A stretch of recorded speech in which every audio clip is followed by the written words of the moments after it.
Ah yes, cheerleaders. A great distraction for you when your team is getting blown out of the water and there is nothing else to do but hope for a 3-second glimpse of your fantasy girl wearing your team colors. At least that's something fans of 26 NFL teams can do, as 6 current squads do not have cheerleaders at all. And we're about to find out why that is. Before I get into this, I want to thank SeatGeek for sponsoring this video, which will feature gratuitous shots of cheerleaders. SeatGeek is an amazing app that aggregates ticket prices from all over the web, gives them a numerical and color-coded rating to show you if you're getting a good deal, lets you see your seats before you walk in, and is done safely and securely right on your phone. I have heard from several of you that have used my code FPG on the SeatGeek app, which you should download from the link below, and I have to tell you, I love it when you tell me about not only getting $20 back on your first order from my code, but who you went to go see and if they kicked ass or not. SeatGeek! Now back to the video, and as I stated before, 6 NFL teams do not have cheerleaders. They are the Buffalo Bills, the Chicago Bears, the Cleveland Browns, the Green Bay Packers, the New York Giants, and the Pittsburgh Steelers. And for those who came here looking for pictures of cheerleaders, easy there, Tiger. I got you covered, both now and through the end of the video. But first, let's answer the question. Why don't these teams have tasty women dressed in nearly nothing on the sideline? Let's start with the Bills, who at one time did have a squad called the Buffalo Jills, which is a hilarious name if you consider that Jack is the opposite of Jill, and well, figure that one out yourself. The Jills were in existence from 1966 to 2013, and apparently things went sour when the Jills sued the team for not being paid for the hours they worked. The Bills countered by shutting down the cheerleading team's operation, and the lawsuit is still pending. I do want to say this, probably Buffalo isn't the best environment to have cheerleaders, as of course there is the cold weather, and the cheerleaders aren't that busy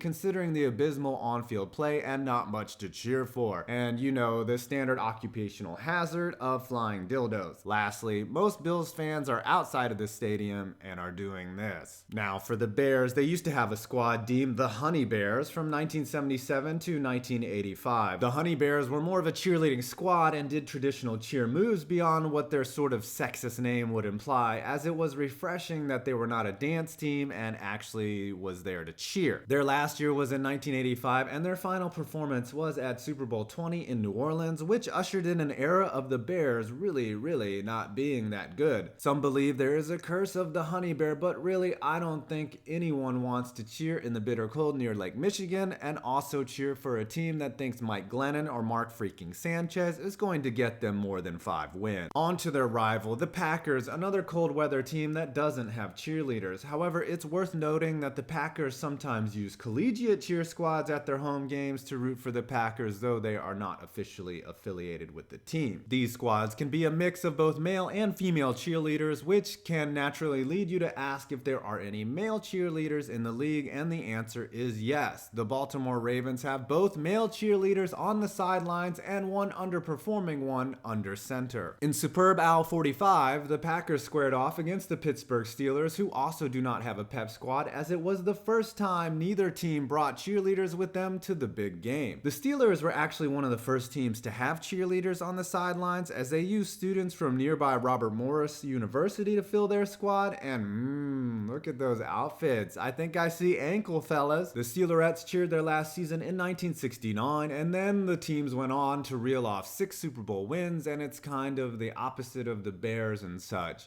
Of course, why do you need cheerleaders in the freezing Pittsburgh winter when you have Steely McBee? Now for the Giants. It's interesting that they do not have cheerleaders as the Jets do, a team that shares the same stadium, but thankfully not the same failure as a football franchise. The Giants have probably the most commentary from ownership as to why they don't have cheerleaders, as owner John Mara has given his thoughts on the situation. Philosophically, we have always had issues with sending scantily clad women out on the field to entertain our fans. Also, his dad, Wellington Mara, vowed never to have cheerleaders because that was not what the organization stood for or represented. As a Giants fan, I'm cool with that. I'm more interested in Super Bowl rings because there's this thing called the internet, and a town called Las Vegas that many of you have heard of. There are, however, unofficial cheer squads for the Giants, as the Gotham City Cheerleaders, the New York unofficial, and Gotham's Team Blue Army Dancers were formed to cheer on the squad and help us not feel so bad when Eli gets in that interception kind of mood. The Detroit Lions had a cheerleading group called the Detroit Pride, and they weren't allowed to use the team's colors or logos. However, I think the team did issue official brown bags for their heads. That has more to do with the team's play. I'm not saying the girls were busted, people. Ease up. The Lions did start an official squad in 2016 though.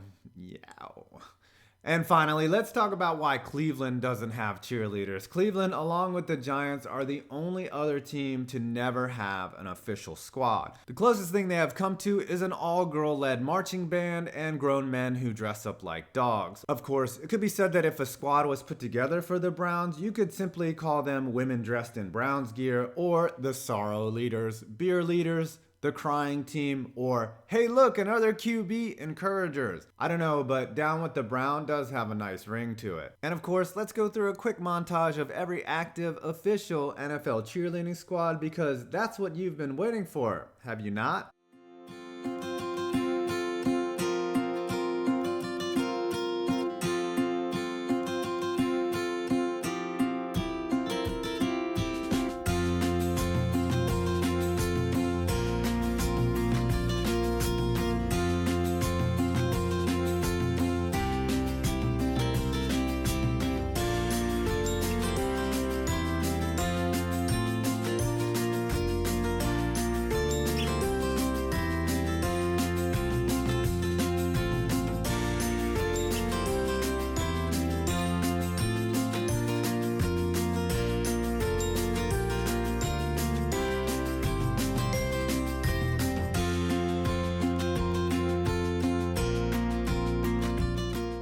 Well, there you have it. Don't forget to download the SeatGeek app from the link below, and also please leave a like, comment, and subscribe if you aren't already, and watch my other NFL videos over here to the right. I'm 5 Points Vids, and you made it to the end of this video.